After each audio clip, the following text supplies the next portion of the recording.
तो वर्ल्ड का सबसे टॉलेस्ट स्टैच्यू ऑफ यूनिटी, अगर आपको वहाँ पहुँचना है तो एक ही रास्ता है, वो है सड़क मार्ग।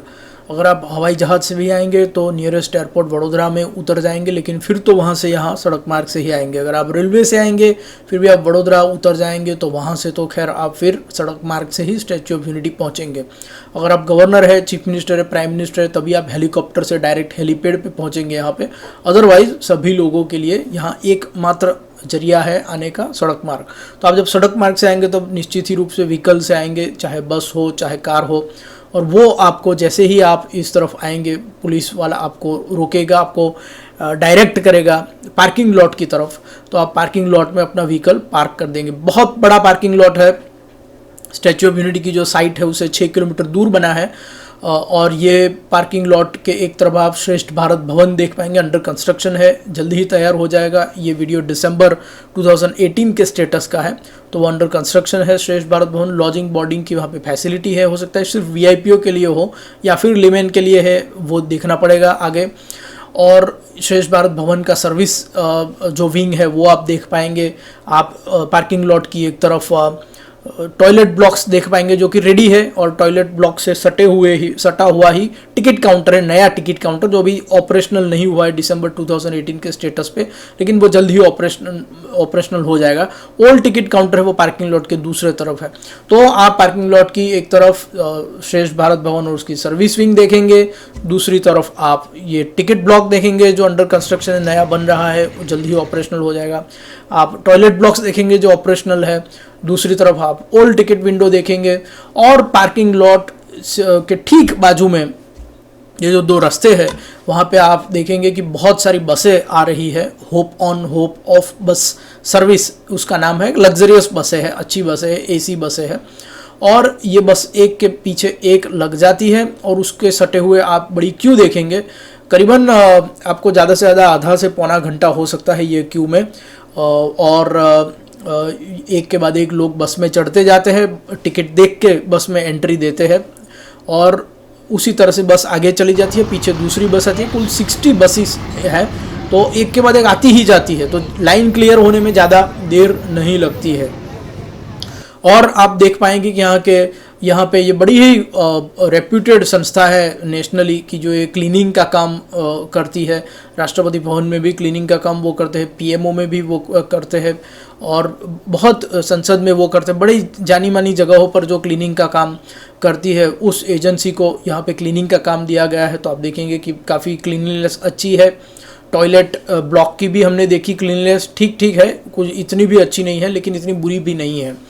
और आप देखेंगे कि यहाँ पे ये जो एक खास वर्दी में जो लोग यहाँ पे खड़े हैं, तो ये सब टूरिस्ट गाइड है। यहाँ के ही लोकल आसपास के गांव के ज़्यादातर आदिवासी बच्चों को यहाँ पे ट्रेन किया गया है गुजरात टूरिज़्म और गुजरात सरकार के द्वारा, और वो लोग टूरिस्ट गाइड का रोल निभाते हैं। तो उनको एक स्पेशली ड्रेस भी दिया गया है, उनको अच्छी सी स्किल ट्रेनिंग भी दी गई है, तो आप उनको काफ़ी कर्टियस पाएंगे उनकी बिहेवियर में। तो ये बस की जो लाइन है, अभी उसके ऊपर कोई रूफ नहीं है, तो गर्मी में क्या होगा ये देखना है, लेकिन तब तक कुछ और इंतजाम हो जाएगा। ये दिसंबर 2018 के स्टेटस का वीडियो है, तो विंटर है, तो काफ़ी अच्छी लग रही थी धूप भी यहाँ पे क्यू में खड़े रहने में।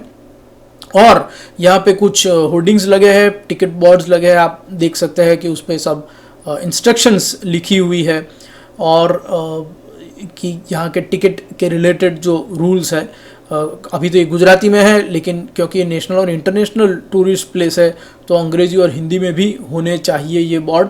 खैर वो भी लग जाएंगे। अभी ये स्मारक को शुरू हुए कुछ 2 महीने के करीब का समय हुआ है, तो उसकी वजह से काफ़ी चीज़ें प्रोग्रेसिंग है।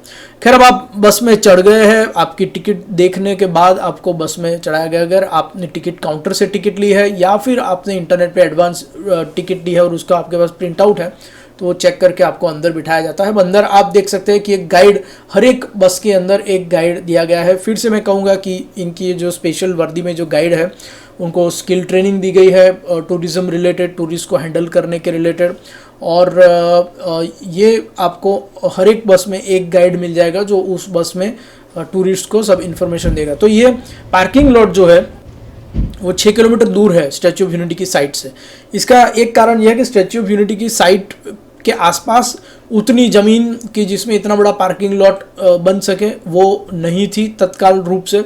फिर वहाँ पे कुछ ज़मीन थी भी तो उसका उपयोग हेलीपैड के लिए किया गया है, और टूरिज़्म अट्रैक्शन जो इन फ्यूचर यहाँ पे एस्टेब्लिश करने पड़ेंगे, करने होंगे, उसके लिए भी रिजर्व रखा गया होगा। और अगर लोगों को अपने व्हीकल से यहाँ आने दिया जाए तो ट्रैफिक जैम की भी समस्या हो सकती है। ये भी समस्या हो सकती है कि पार्किंग का लॉट इतना बड़ा कहाँ डेवलप करे स्टैचू के ठीक करीब, तो 6 किलोमीटर दूर ये पार्किंग दिया गया है। और hop on hop off buses यहाँ से ऑपरेट की जाती है जो कंटिन्यूस पार्किंग लॉट से चलती है। और ये hop on hop off buses का कॉन्सेप्ट ये है कि आप ये स्टैचू ऑफ यूनिटी है वहाँ पे उतर सकते हैं, फिर वहाँ से आप दूसरी हॉप ऑन हॉप ऑफ बस पकड़ के आगे नर्मदा डैम देखने के लिए जा सकते हैं, वहाँ से फिर बस पकड़ के या फिर आगे से बस पकड़ के आप टेंट सिटी जा सकते हैं, आप वैली ऑफ फ्लावर जा सकते हैं। तो वो सारा इसमें hop on hop off buses का आपका सिंगल टिकट में हो जाएगा। आप कहीं भी उतर सकते हैं, कहीं भी चढ़ सकते हैं, ये जितने भी डेस्टिनेशंस आपको प्रिस्क्राइब किए गए हैं यहाँ पे। तो ये एक जरिया है कि सिंगल टिकट से आप कहीं से भी कहीं पे जा पाएंगे। तो आप बस में अपना व्हीकल तो आपने पार्क कर दिया, तो उसमें से सिर्फ ज़रूरी चीज़ें आपके साथ रखें, जो चीज़ें आगे अलाउड होने वाली है वही चीज़ आप साथ में रखें। जैसे कि अगर आप प्लास्टिक के ऐसे बैग्स आपके पास है वेफर पॉपकॉर्न वगैरह के, तो आप पोटेंशियली ये हो सकता है कि आप खाने के बाद वो कहीं भी डाल देंगे, डंप कर देंगे, तो स्टैचू ऑफ यूनिटी साइड पे कचरा हो जाएगा। तो वो प्रिवेंट करने के लिए आपको वो चीज़ें अंदर नहीं लेने दी जाएगी, तो आप ऐसी चीज़ें बस में ही छोड़ दीजिए। तंबाकू, गुटखा, ये जो चीज़ें हैं, सिगारेट वगैरह, वो सब भी आप स्टैचू ऑफ यूनिटी की साइड के अंदर नहीं ले जा पाएंगे, तो अब वो भी बस में ही आप वो भी अपने व्हीकल में ही छोड़ दीजिए। और क्योंकि hop on hop off buses तो बदलती रहेगी, तो उसमें आप कुछ छोड़ नहीं पाएंगे, तो अपने व्हीकल में पार्किंग लॉट में जो भी छोड़ना है छोड़ के उसके बाद आप हॉप ऑन हॉप ऑफ बस में चढ़े।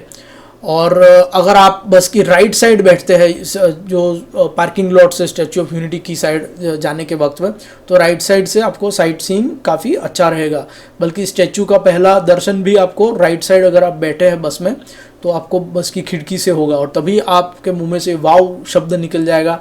आप बड़े आश्चर्यचकित होकर खुश हो जाएंगे कि इतना बड़ा स्टैचू तो कभी देखा नहीं। फर्स्ट साइट आपको विंडो से मिलेगा अगर आप राइट साइड में बैठे। अगर लेफ्ट साइड में बैठे हैं तो जैसे ही गाइड बस में अनाउंस करता है कि राइट साइड पे देखिए स्टैचू, आपको ज़रा झुक के उस तरफ खिड़की की तरफ आना पड़ेगा। अब ये स्टैचू ऑफ यूनिटी तरफ जाने का जो रास्ता है पार्किंग लॉट से, तो उसमें जो गाइड है वो आपको सब चीज़ें दिखाएगा वहीं से। तो पहले वो आपको शूलपाणेश्वर का मंदिर दिखाएगा, जो नर्मदा डैम जो बना सरदार सरोवर बांध, तो उसमें डूब में गया था, ये मंदिर अंदर पानी में चला गया था। तो एक नया शूलपाणेश्वर का मंदिर बनाया गया, वो आपको दिखाएगा। आपको दूर दिखेगा, आपको नदी के उस किनारे पे आपको खलखल बहती नर्मदा तो दिखेगी, लेकिन उसके दूसरे तरफ आपको शूलपाणेश्वर का मंदिर दिखेगा। वो सेंचुरी भी है शूलपाणेश्वर, और इन फ्यूचर वहाँ पे टाइगर लाने का भी प्लान है। वहाँ पे सेंचुरी में टूरिज़्म डेवलप करने का पूरा प्लान गवर्नमेंट ने बनाया है शूलपाणेश्वर सेंचुरी को डेवलप करने का, लेकिन अभी वो डेवलपमेंट नहीं हुआ है। तो आपको खिड़की में से शूलपाणेश्वर का मंदिर दिखाएंगे, शंकर भगवान का मंदिर है, उसके बाद आपको अगर भैरव के मंदिर दिखाएंगे, लेकिन आपको खिड़की में से सिर्फ उसकी रिलीजियस फ्लैग जो है सैफ्रॉन कलर की वही दिखाई देगी। उसके बाद आपको दिखाएंगे कि जवाहरलाल नेहरू ने जो प्रधानमंत्री थे उन्होंने ये सरदार सरोवर योजना का जो शिलारोपण किया था, ग्राउंड ब्रेकिंग या स्टोन लेइंग, वो आपको वो शिला बस में से दिखाएंगे। थोड़ी बस धीमी करके शायद वहाँ पे खड़ी भी रखेंगे तो आप वो आसानी से देख पाए। ये जो शिलारोपण हुआ वहाँ पे डैम का काम नहीं हुआ, थोड़ा आगे हुआ, वो गाइड आपको एक्सप्लेन करेगा कि ऐसा क्यों हुआ। और आपको नर्मदा नदी तो दिखेगी ही।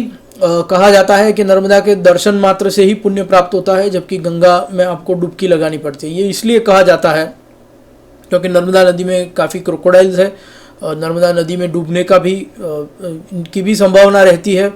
काफ़ी लोग डूब के मर भी गए हैं, काफ़ी लोग को मगर भी खींच के ले गए हैं क्रोकोडाइल। तो इसलिए यह कहा जाता है सिंबॉलिकली कि इसके दर्शन मात्र से आपको पुण्य प्राप्त है, यानी आप इसमें वेंचर मत करें, वो सेफ़ नहीं है, ये कहने का जरिया है। तो आपको यहाँ नर्मदा के दर्शन भी हो जाएंगे बस में बैठे बैठे ही। और आपको जब स्टैचू ऑफ यूनिटी दिखेगा तब तो आप काफ़ी खुश हो जाएंगे।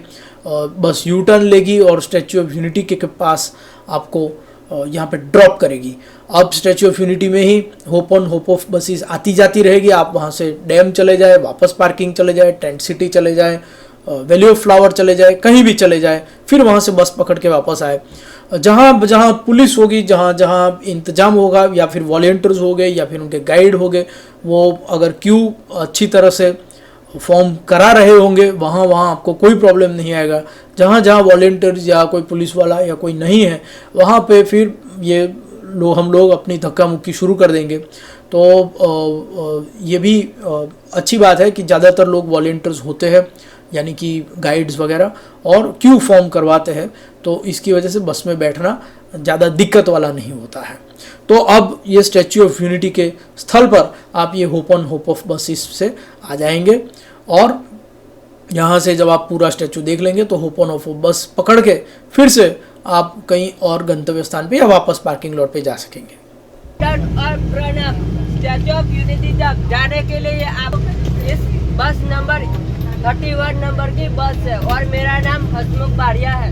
तो स्टैच्यू ऑफ यूनिटी और से आप सभी का मैं हार्दिक स्वागत करता हूँ। तो स्टैच्यू ऑफ यूनिटी तक जाने के लिए जितने भी पॉइंट आएंगे उनकी जानकारी मैं देता रहूँगा।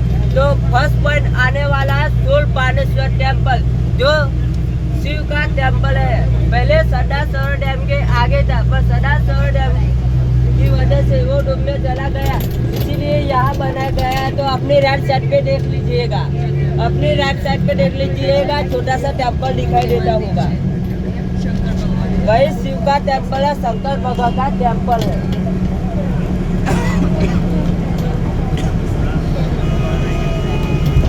यहाँ पहले फॉरेस्ट ज्यादा था, तो यहाँ जंगल ही जंगल थे, तो राक्षस ज्यादा रहते, तो उनका वध करने के लिए शिव भगवान ने अपने हाथों से त्रिशूल छोड़ा था और राक्षसों का वध किया था, ऐसा पुराणों में कहा गया है शूलपानेश्वर टेम्पल के बारे में।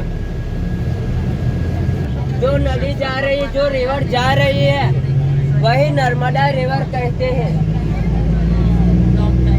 उनका दूसरा नाम रेवा से भी जाना जाता है। जो अमरकंटक सरोवर से शुरू होती है, जो मध्य प्रदेश से, तो के समुद्र में मिल जाती है, जो तकरीबन 1300 किलोमीटर लंबी रिवर है। पुराणों में कहा गया है कि गंगा का स्नान करने से, यमुना का अर्चन करने से और मातृ माँ नर्मदा का दर्शन करने से अपना मन पवित्र हो जाता है, ऐसा पुराणों में कहा गया है। और अपने राइट साइड पे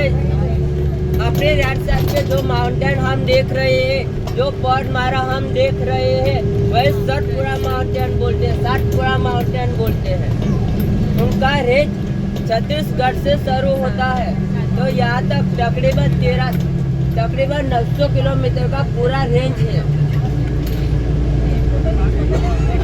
और अब आगे आने वाला पॉइंट है नेहरू फाउंडेशन, जो सरदार सरोवर डैम का शिलान्यास किया गया था 5 अप्रैल 1961 में किया गया था।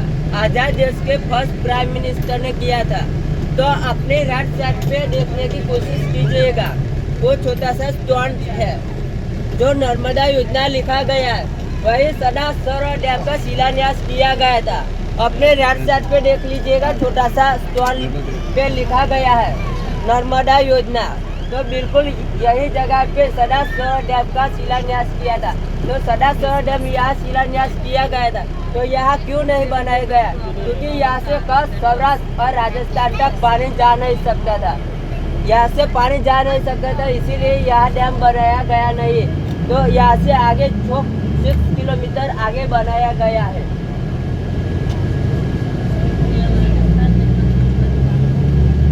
और अपने राइट साइड पे छोटा सा टेम्पल दिखता है, जो रेड कलर की जो ध्वजा दिख रही है, हम वहीं पे काल भैरव महाराज का टेम्पल है, जो माँ नर्मदा के रक्षा करने के लिए उनके साथ आए थे। जिन लोगों ने 150 वाली टिकट ली होगी, वो लोग अर्थात व्यू गैलरी तक नहीं जा पाओगे। और जिन लोगों ने 380 वाली टिकट ली होगी, वो लोग सदा साकेत तक जा पाओगे, अर्थात व्यू गैलरी तक जा पाओगे। तो तो कृपया करके जिन लोगों ने 380 वाली टिकट ली है वो लोग पहला सारा म्यूजियम देख लेने का, क्योंकि आपने पहला म्यूजियम नहीं देखा तो व्यू गैलरी से एग्जिट हो जाती है। तो एग्जिट होने के बाद म्यूजियम के अंदर फिर से एंट्री नहीं मिलती, इसीलिए कृपया करके सारा म्यूजियम देख लेने का, बाद में व्यू गैलरी देखने के लिए जाने का। क्योंकि आज का मैनेजमेंट ऐसा होता है क्या सारा 10 के बाद शुरू हुआ था, इसीलिए जो आपके पास जो टाइम होगा वो देर में जाओगे तो भी चलेगा, क्योंकि 9 से 11 का होगा, किन लोगों के पास 11 से 1 का होगा, किन लोगों के पास 1 से 3 बजे का होगा, पर आज का कुछ टाइम मैनेजमेंट नहीं होगा, इसीलिए चलेगा आज के लिए।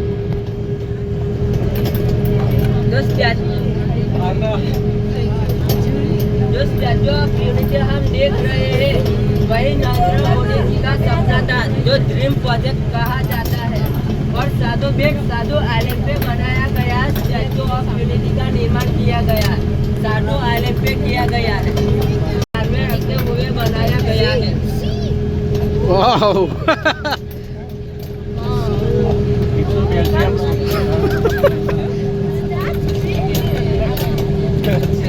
Super big.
सिर्फ स्टैचू ऑफ यूनिटी देखना है, वैसे 16 से 17 पॉइंट है। तो स्टैचू ऑफ यूनिटी देखने के बाद जैसे कि वैली ऑफ फ्लावर, सदा सरोवर डैम, टेंट सिटी, गॉड बोले कैट, और जो सौराष्ट्र और राजस्थान तक जो कैनाल जाती वो भी देखने के लिए जा सकते हो।